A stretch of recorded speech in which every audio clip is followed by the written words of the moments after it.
Quando vi meu próprio corpo estirado na estrada, percebi que o pesadelo não era o que estava por vir, era o que eu já estava vivendo. Antes de começar o relato, se inscreva no canal, ative o sininho para não perder nenhum vídeo. Escreva nos comentários de onde você é e que dia está vendo esse vídeo. Agora, aproveite sua sessão de terror preferida. Nunca dei muita atenção para essas histórias de estrada assombrada.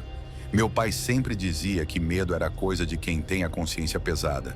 E minha avó, com aquela fé de interior, repetia que quem não deve, não teme.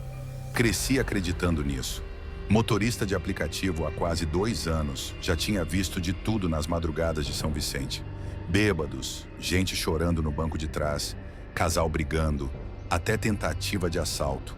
Mas nunca nada que mexesse de verdade com o meu psicológico.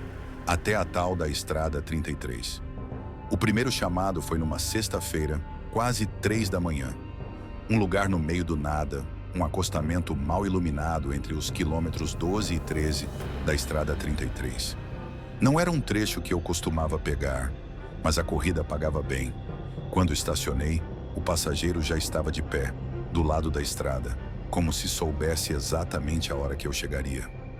Alto, magro, pele branca demais, quase acinzentada, um terno preto, como quem tá indo para um velório.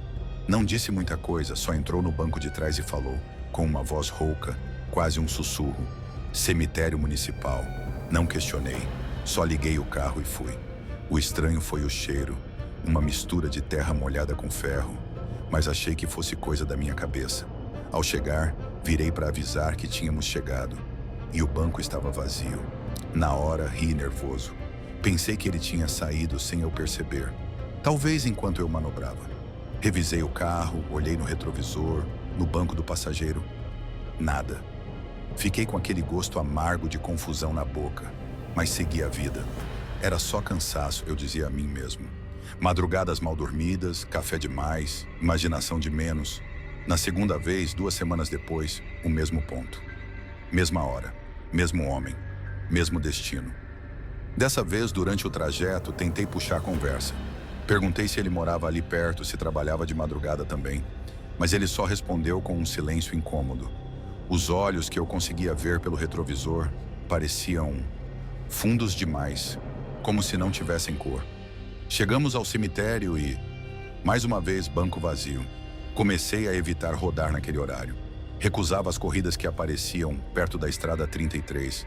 Mas, na terceira vez, não teve como. O aplicativo travou, literalmente. Fiquei sem sinal na cidade toda, menos naquele raio de 5 quilômetros ao redor da Estrada 33. E adivinha qual foi o único chamado que apareceu na tela? Estrada 33, quilômetro 12. Desta vez, enquanto dirigia até lá, um barulho estranho começou a sair do rádio. Não era música, não era interferência normal. Era como se alguém respirasse bem perto do microfone. O carro estava parado, os faróis iluminando aquele mesmo acostamento, e o passageiro já estava lá, me esperando, como sempre. Quando ele entrou, uma coisa me chamou a atenção pela primeira vez. A mão dele estava com os dedos todos sujos de terra, como se tivesse cavado alguma coisa. Fiquei com um nó na garganta, mas levei. Só que no caminho, enquanto o rádio chiava, uma palavra surgiu, quase engolida pela estática. Baixa, mas nítida o suficiente para gelar minha espinha. Agora, olhei no retrovisor, o coração disparado. Os olhos dele estavam me encarando direto. Foi nessa hora que comecei a desconfiar que aquilo não era só cansaço, ou uma pegadinha de mau gosto. Por mais que eu tentasse racionalizar, uma pergunta começou a crescer dentro de mim, feito um tumor. Por que sempre eu? Por que sempre comigo? E pior, por que eu tinha a impressão de já conhecer aquele homem de algum lugar? Aquela pergunta começou a martelar na minha cabeça, dia e noite. Quem era aquele homem? Por que ele só me chamava? E por que eu sentia esse maldito déjà vu toda vez que parava naquele acostamento? Nas noites seguintes, comecei a dormir mal. Sonhava com faróis cortando a neblina da Estrada 33, com o cheiro de terra molhada e com o som de um corpo sendo arrastado no asfalto. Eu acordava suando, com o som da respiração dele ainda ecoando no meu ouvido. Contei para minha mãe. Ela é o tipo de pessoa que resolve tudo com reza e benzedeira. Disse para eu colocar um copo de água atrás da porta, acender vela e fazer uma oração de proteção antes de sair para trabalhar. Essas coisas se alimentam do medo, meu filho, ela dizia.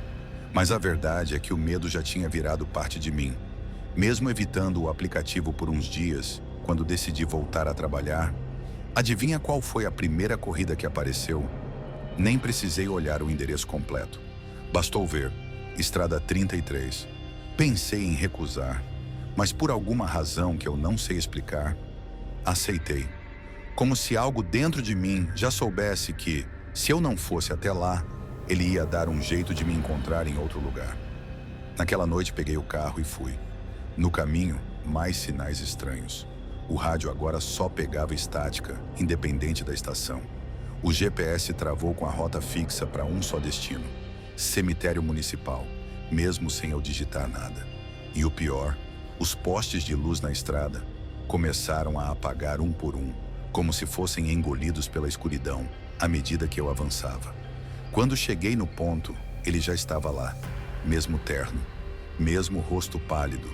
Mas dessa vez, havia um detalhe novo. No peito da camisa, uma mancha. Algo escuro, seco, como sangue. Engoli em seco. Cemitério municipal? Perguntei só para confirmar, tentando manter a voz firme. Ele assentiu, silencioso, e eu fui. No meio do percurso, algo começou a me incomodar de novo. Um barulho estranho, mas não era mais no rádio. Vinha de dentro do carro, um arrastar, como se algo estivesse raspando o assoalho do banco traseiro.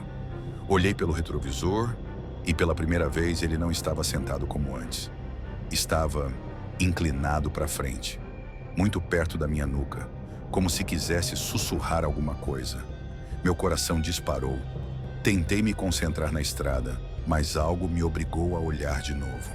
E foi aí que percebi. O rosto dele não estava mais igual. A pele parecia mais cinza do que nunca. Os olhos completamente opacos, como vidro fosco.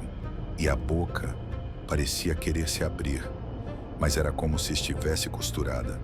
O canto dos lábios rasgado, mostrando um pedaço dos dentes. Pisei no acelerador, desesperado para terminar logo aquilo.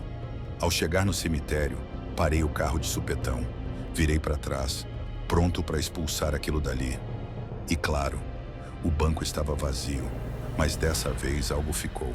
No assento, havia uma carteira de motorista. Tremendo, peguei o documento. E o nome impresso ali fez meu estômago virar. Bruno Andrade, data de falecimento: 19 de junho de 2020. Meu nome, o mesmo nome que estava nos meus documentos. Soltei a carteira como se ela queimasse minhas mãos. Corri para fora do carro, tentando buscar ar, tentando entender. Meu coração parecia que ia explodir. Foi quando ouvi, atrás de mim, a porta traseira do carro se abrir. Sozinha. Virei com tudo, mas não havia ninguém. Voltei pro carro, liguei o motor e saí feito louco dali. Queria ir para casa, me trancar no quarto, fingir que nada daquilo tinha acontecido.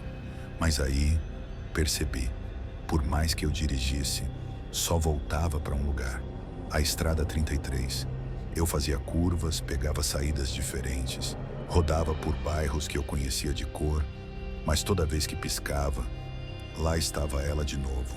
O acostamento vazio, o mato crescendo nos cantos, a mesma curva sinuosa. Tentei desligar o carro. Nada. Tentei sair e correr a pé, mas a estrada parecia se dobrar ao meu redor, como um círculo. E foi então que o rádio parou de chiar. O silêncio foi absoluto por 3 segundos, antes de uma voz grave, arrastada, surgir, como se viesse de dentro das próprias caixas de som. Agora é sua vez. O cheiro de terra ficou mais forte. O ar parecia pesar dentro do carro. Meus olhos ardiam. E quando olhei para frente na pista, pela primeira vez, vi uma cena que fez meu sangue gelar de verdade. Um corpo, deitado, bem no meio da estrada, o rosto virado para mim. O rosto era o meu. Fiquei paralisado, as mãos tremendo no volante, o motor roncando como um animal preso. O corpo na pista, meu corpo, com a mesma jaqueta de sempre, o mesmo boné, a mesma camiseta desbotada com o logo do aplicativo. Os olhos abertos, vidrados, como se olhassem direto para minha alma. Tentei piscar, me convencer de que era uma alucinação, uma brincadeira da minha mente exausta. Mas não. O reflexo no retrovisor ainda mostrava o banco de trás vazio e o rádio agora emitia um zumbido grave, como se o próprio ar vibrasse dentro do carro. Minha respiração começou a falhar, o suor escorrendo pelo rosto. Então, sem conseguir controlar o corpo, senti meu pé afundar no acelerador. O carro arrancou com tudo, direto em direção ao corpo estirado.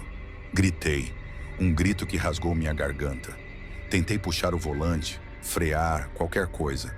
Mas era como se minhas mãos estivessem presas, como se os dedos não me obedecessem mais. A cena ficou em câmera lenta, os faróis iluminando meu próprio rosto no asfalto, os olhos fixos, o impacto iminente. Mas antes do choque, tudo apagou.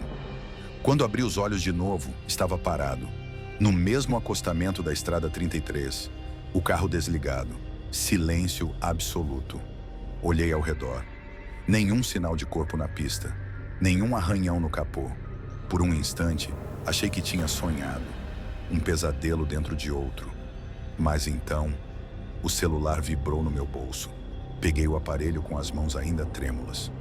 Uma nova notificação de corrida. Destino de origem, Estrada 33, quilômetro 12. Destino final, Cemitério Municipal. Passageiro, Bruno Andrade. Meu próprio nome. Mais uma vez. A garganta secou, meu estômago virou. Quase sem querer, abri o histórico de corridas. Comecei a rolar. E foi aí que o chão pareceu sumir sob meus pés. Nos últimos 2 meses, todas as viagens feitas de madrugada tinham o mesmo registro. Estrada 33, Cemitério Municipal. Sempre o mesmo passageiro, Bruno Andrade. Como se eu fosse o único motorista daquela estrada. Como se eu já estivesse fazendo esse percurso, vezes incontáveis. Um ciclo que não parava. O sangue fugiu do meu rosto, mas eu ainda não entendia por quê. Foi quando a lembrança começou a vir, como uma onda de memória quebrando na minha cabeça. 5 anos antes, junho de 2020. Eu ainda era novo no aplicativo. Fazia corridas extras para juntar dinheiro. Lembro de dirigir naquela noite chuvosa. A visibilidade péssima. E então, um vulto atravessando a pista. Um homem, de terno. Tentei frear, mas era tarde demais. O impacto, o barulho de ossos quebrando, o corpo rolando pelo asfalto. Entrei em pânico. Não parei. Fugi dali. Me convenci, noite após noite, de que talvez nem tivesse atropelado de verdade. Nunca vi notícia, nunca houve investigação. Me escondi atrás da esperança de que ninguém tivesse me visto. Aos poucos enterrei aquilo em algum canto escuro da mente. Mas agora, tudo voltava. O homem de terno, o passageiro pálido. Era ele, o homem que eu matei. O rádio ligou sozinho. A estática foi ficando mais fraca, até virar uma voz que eu já conhecia, porque era a minha. Foi você, sempre foi você. Olhei pelo retrovisor. Desta vez, o banco traseiro não estava vazio. O homem agora parecia mais nítido, os olhos fixos nos meus. E então, ele sorriu. Um sorriso que era um rasgo de dor e raiva ao mesmo tempo. E pela primeira vez, ele falou algo além do destino. A gente troca agora. Antes que eu pudesse reagir, senti o cinto me puxando com uma força absurda contra o banco. O ar sumiu dos meus pulmões. As luzes dentro do carro piscavam, como se um curto-circuito estivesse consumindo tudo. Meus dedos começaram a ficar dormentes. Minhas pernas, pesadas. A visão, turva. Quando consegui abrir os olhos de novo, já não estava mais no banco da frente. Eu estava no banco de trás. Olhei para frente desesperado. Um outro motorista, alguém que eu nunca tinha visto, agora segurava o volante.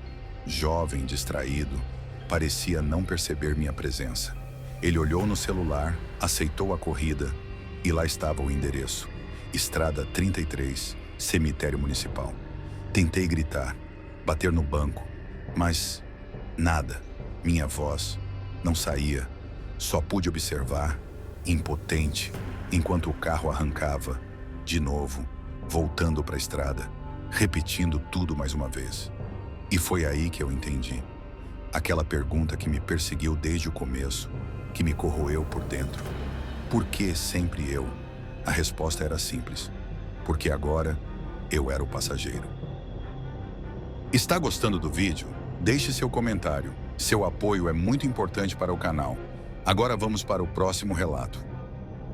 Se eu soubesse o que aquela estrada guardava para mim naquela noite, teria acelerado sem olhar para trás. Mas a curiosidade é uma maldição que a gente só entende tarde demais. Minha vida sempre foi pautada pela lógica. Cresci numa família que não dava margem para essas histórias de assombração. Meus pais eram do tipo que chamavam de besteira qualquer coisa que fugisse do palpável. Meu avô, o único que parecia acreditar no invisível, dizia uma frase que eu nunca dei muita atenção até aquele dia. Tem coisa que a gente não enxerga, mas que enxerga a gente. A tempestade começou de repente. Relâmpagos cortavam o céu com uma frequência quase mecânica, como se o universo tivesse entrado num ciclo de raiva sem fim. Eu voltava de uma cidade vizinha, depois de um fim de semana frustrado visitando uma amiga que tinha cancelado tudo em cima da hora. O rádio só chiava, o limpador de para-brisa lutava inutilmente contra a chuva grossa. Foi aí que eu a vi. Na beira da estrada, logo depois de uma curva fechada, uma mulher, magra, cabelos longos e encharcados, usando um vestido claro que parecia grudar no corpo dela, de tanto que a chuva caía. Ela estava ali, de pé, com o braço esticado, pedindo carona. Meu coração disparou. Não era exatamente o tipo de coisa que você espera encontrar em plena estrada rural, de madrugada, no meio de uma tempestade. Mas tinha algo nos olhos dela.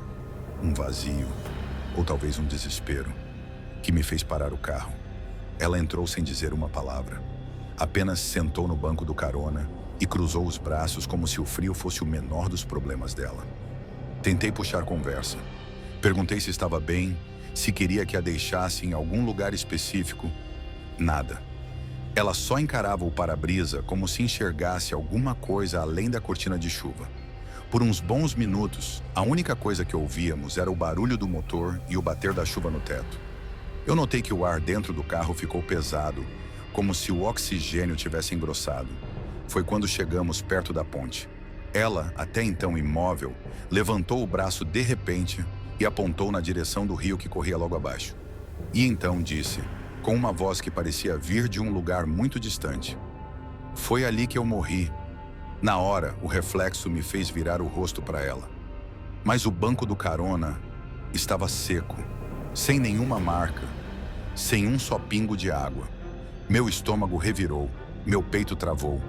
Por um segundo, achei que meu cérebro estivesse pregando uma peça. Pisquei, olhei de novo. Nada. Como se ela nunca tivesse estado ali. Parei o carro no acostamento, completamente em choque. Mas quando olhei para o lado de fora, ela também não estava.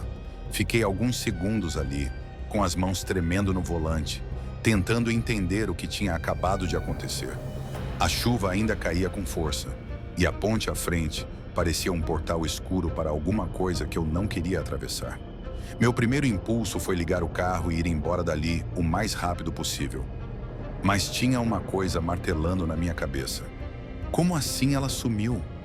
Eu vi aquela mulher entrar, vi ela sentar, eu ouvi a voz dela. Aquilo tinha acontecido, não era imaginação. O medo brigava com a lógica, e eu cresci aprendendo a confiar na lógica. Talvez ela tivesse saído correndo enquanto eu estava distraída. Talvez tivesse se escondido na mata.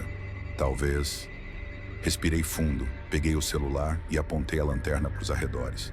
Desci do carro, com os tênis afundando na lama, a roupa ficando tão encharcada quanto a dela estava minutos antes. Fui até a beirada da ponte. Olhei para o rio lá embaixo.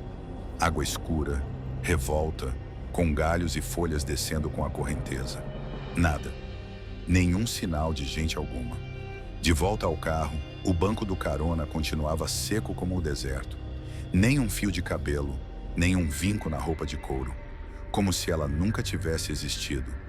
Voltei dirigindo feito uma louca, com as mãos geladas e o coração descompassado.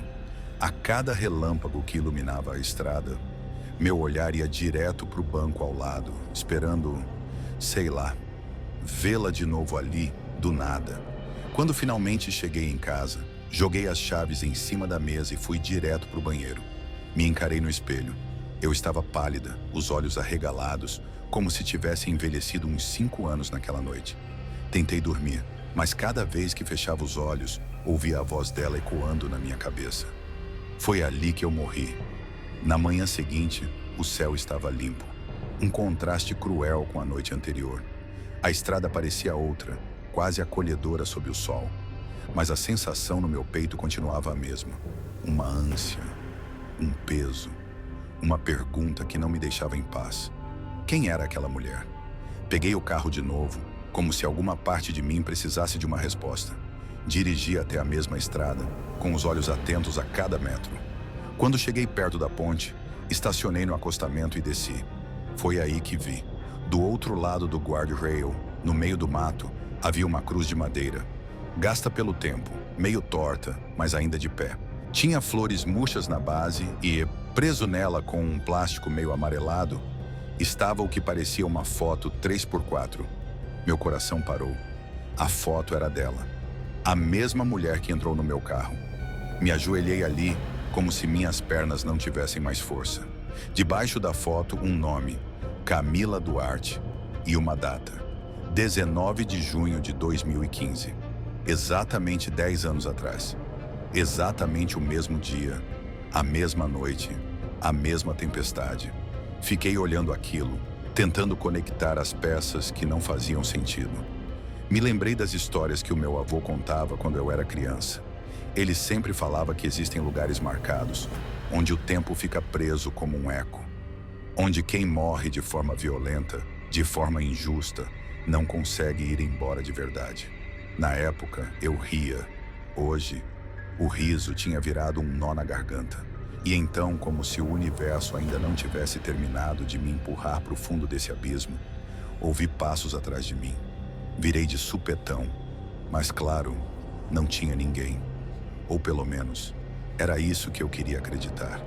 Só que antes de ir embora dali, antes de conseguir colocar a chave na ignição, notei uma coisa que me arrepiou de verdade.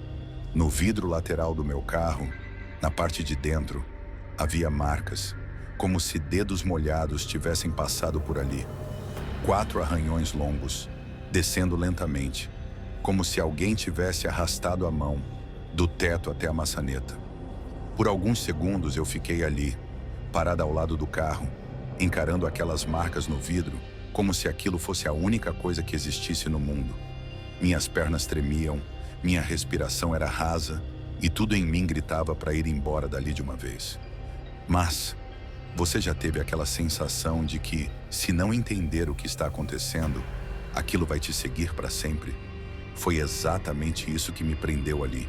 Abri a porta devagar, entrei no carro, como se esperasse encontrar alguém no banco do carona. Mas estava vazio. Olhei para o banco, toquei no estofado, ainda seco, e aquelas marcas no vidro, por dentro. Dei partida no carro, mas ao invés de voltar direto para casa, fui até o vilarejo mais próximo. Parei num posto de gasolina antigo, com aquelas bombas velhas e enferrujadas, onde um senhor atendia com um sorriso cansado. Perguntei direto: "O senhor conhece alguém chamada Camila Duarte?" Ele ficou em silêncio por um instante, o sorriso sumindo como se eu tivesse acabado de falar alguma coisa proibida. "Conheço sim", ele disse, baixando a voz. "Faz 10 anos que ela morreu ali naquela ponte." Eu já sabia, mas ouvir aquilo em voz alta fez minha garganta fechar. Como ela morreu?" perguntei, quase num sussurro. O homem coçou a cabeça, olhou em volta como se quisesse ter certeza de que ninguém mais estava ouvindo.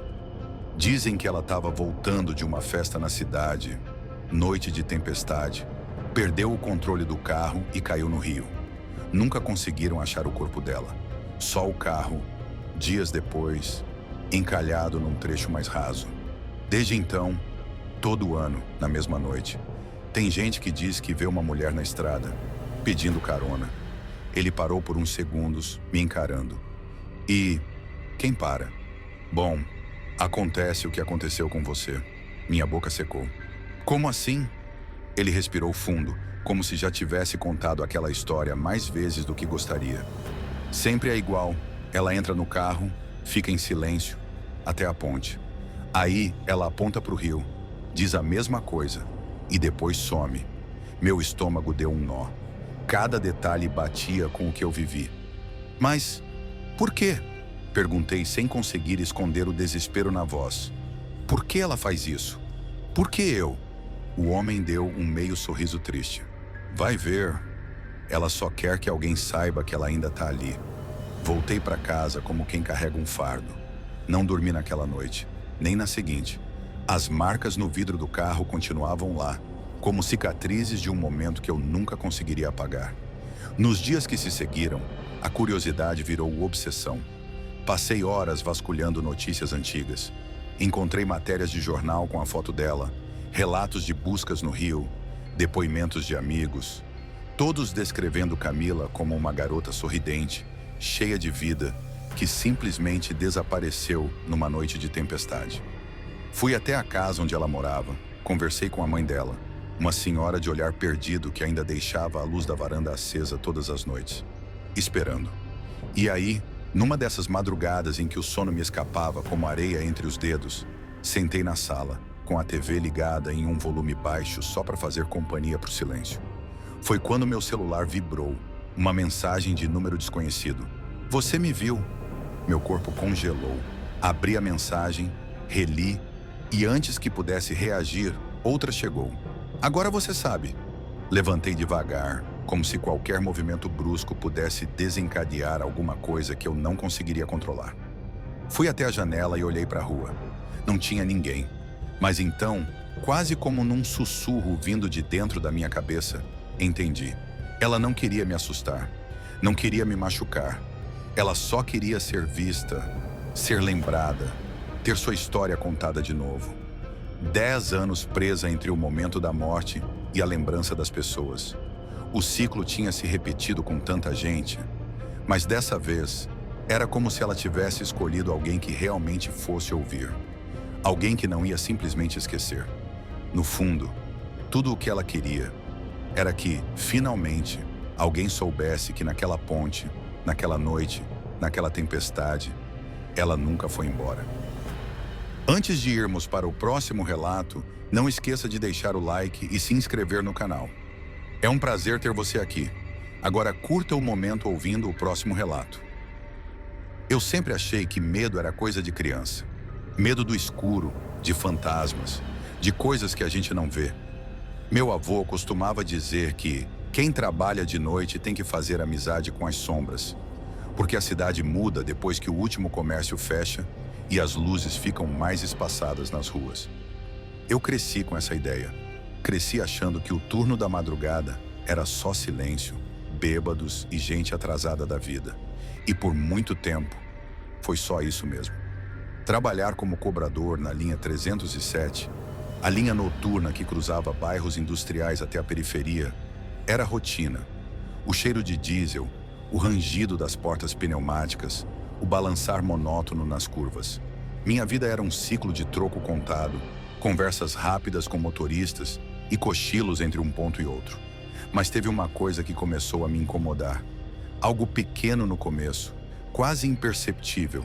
Sempre por volta das 3 da manhã, exatamente 3 horas, eu notava um grupo subindo no ônibus. No começo, achei que fosse coincidência. Trabalhadores de alguma fábrica, talvez. Mas aos poucos, começaram os detalhes. Eles subiam em silêncio. 5 ou 6 pessoas. Nunca trocavam palavras entre si. As roupas, estranhas, como se tivessem saído de uma foto velha dos anos 70. Ou antes disso, casacos pesados, chapéus de aba larga, vestidos desbotados. E o mais bizarro, ninguém nunca pagava a passagem. Eu tentava o de sempre.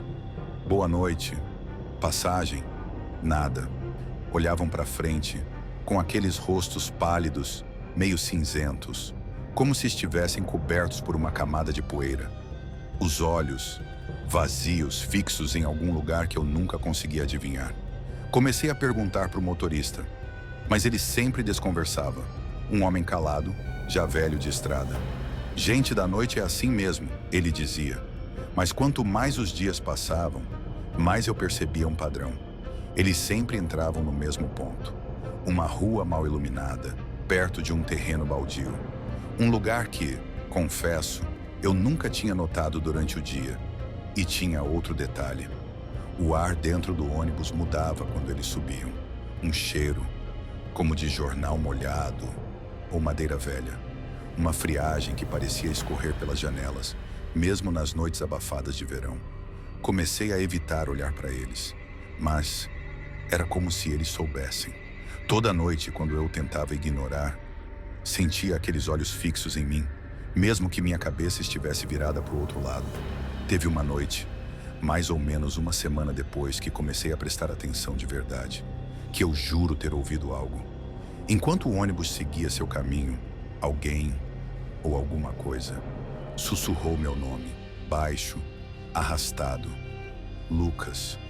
Eu me virei de supetão, mas todos estavam exatamente como sempre, parados, imóveis, encarando o nada. Foi aí que decidi. Na próxima noite, eu ia tirar essa história a limpo. Eu ia perguntar direto para o motorista e ele ia ter que me responder. Na noite seguinte, fui para o trabalho com o coração apertado, como quem sabe que está indo ao encontro de uma verdade que preferia continuar ignorando. Meu corpo seguia o roteiro de sempre. Uniforme amarrotado, café requentado, moedas organizadas na pochete. Mas a cabeça só girava em torno daquelas figuras pálidas. Antes de sair de casa, minha mãe, sem saber de nada, ainda me lançou uma daquelas frases que ela sempre dizia quando eu reclamava do turno da madrugada. Quem desafia a noite, volta com a noite dentro de si. Ela dizia que ouviu isso da minha avó. E a minha avó jurava que era coisa antiga, de quando morava na roça. Nunca dei bola, até agora. Naquela noite, o ônibus já parecia diferente antes mesmo de ligar o motor. Um silêncio estranho, como se a carroceria estivesse segurando a respiração.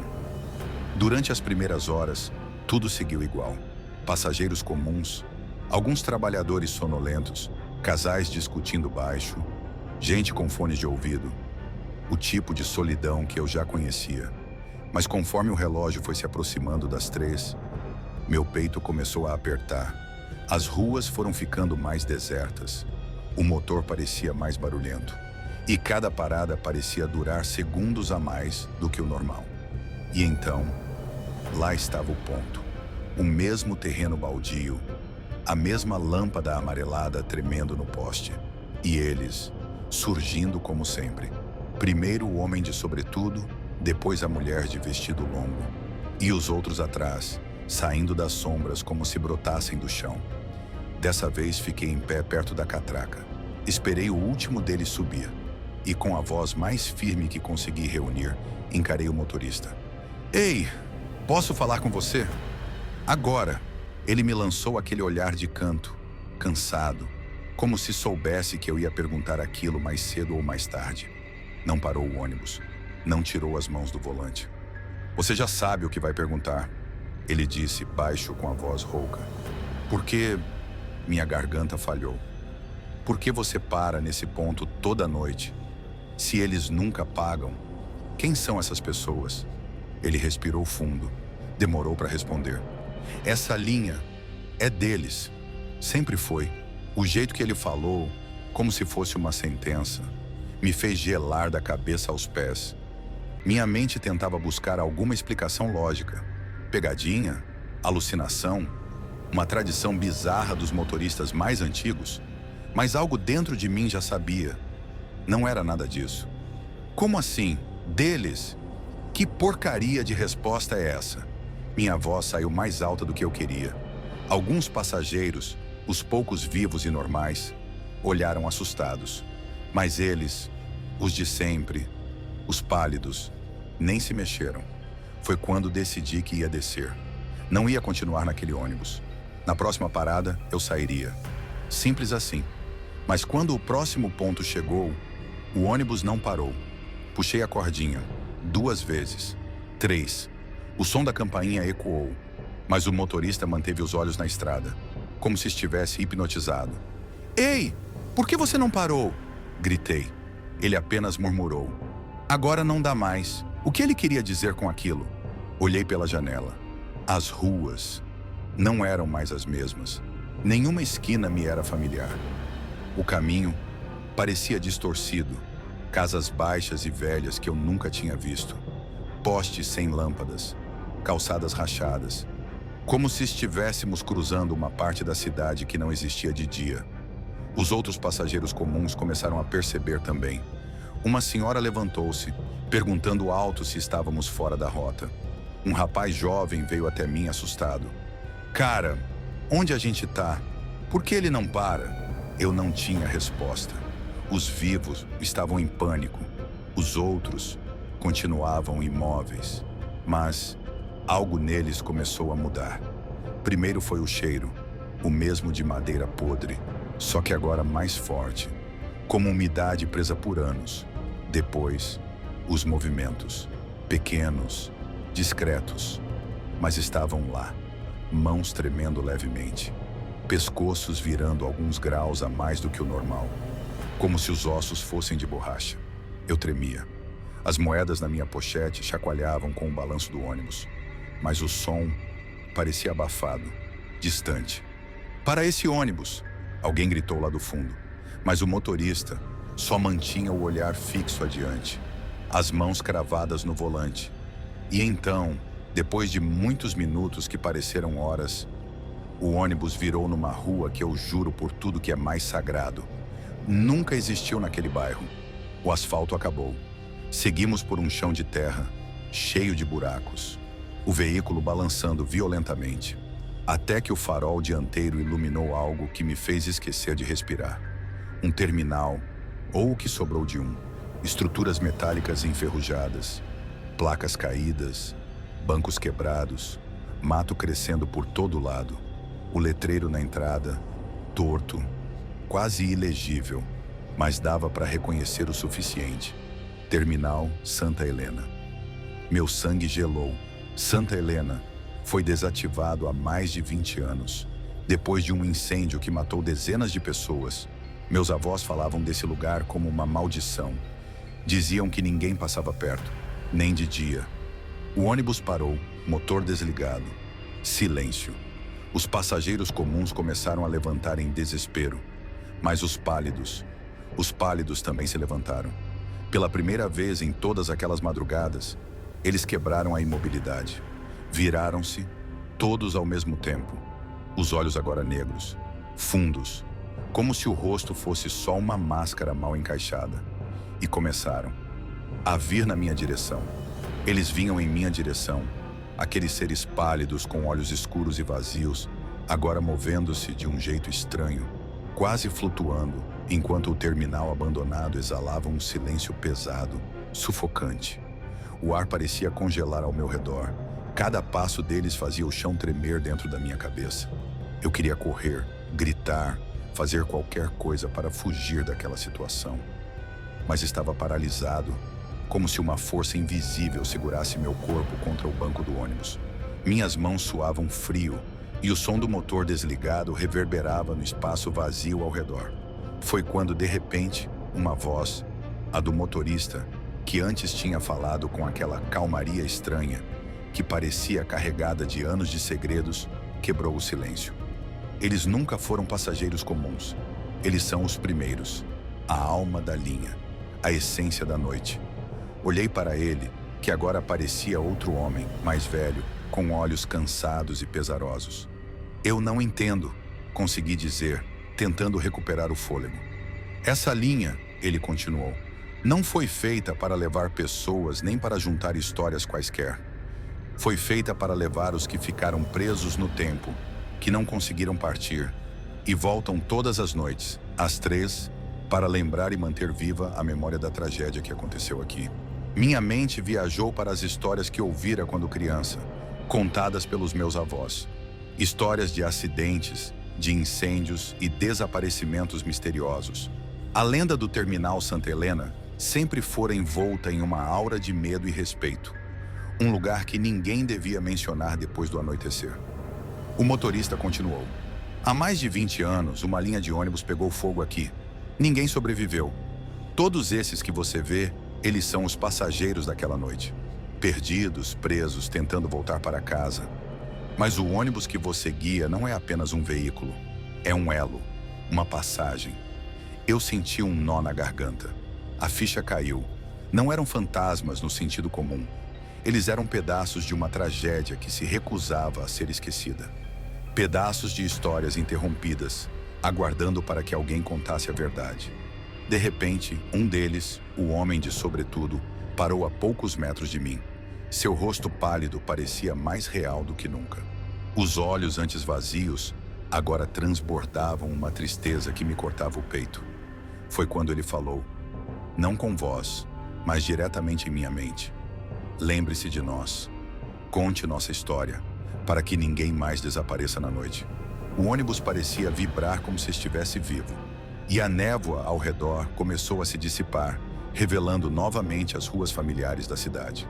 O motorista virou para mim, como se me entregasse um fardo que eu teria que carregar para sempre. Agora você sabe, e essa linha, ela é nossa ligação. Você pode escolher continuar cobrando passagens, ou pode escolher ser o guardião dessas histórias. Quando o ônibus finalmente chegou ao próximo ponto, o ar voltou a ficar quente e os passageiros pálidos desapareceram como se nunca tivessem estado ali. Eu desci com o corpo pesado e a mente cheia de perguntas e respostas que ninguém mais teria coragem de contar. Desde aquela noite, trabalho na linha 307, não só como cobrador, mas como um guardião. Cada vez que passo pelo ponto do terminal Santa Helena, sinto o peso daqueles olhares vazios que agora não me assustam mais. Me pedem para lembrar, para preservar. E assim a cidade segue viva e a linha noturna segue rodando, carregando mais do que passageiros, carregando memórias que não podem se perder no silêncio da madrugada. Algumas histórias nunca têm respostas claras, e talvez seja isso que mais assuste. Para ouvir mais histórias como essa, inscreva-se no canal, curta o vídeo e prepare-se para o próximo relato.